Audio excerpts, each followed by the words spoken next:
هر ساله با آمدن بهار میلیون ها نفر در سراسر دنیا نوروز رو جشن میگیرن. اما این جشن از کجا آمده؟ چرا اینقدر مهمه؟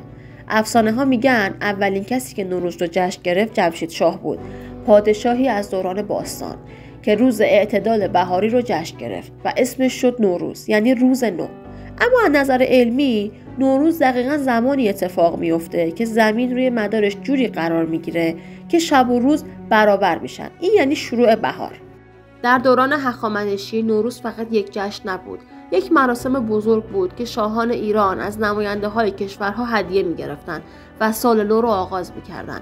امروز نوروز توی خیلی از کشورها جشن گرفته میشه، از ایران تا تاجیکستان گرفته و حتی بخشهایی از چین و هند.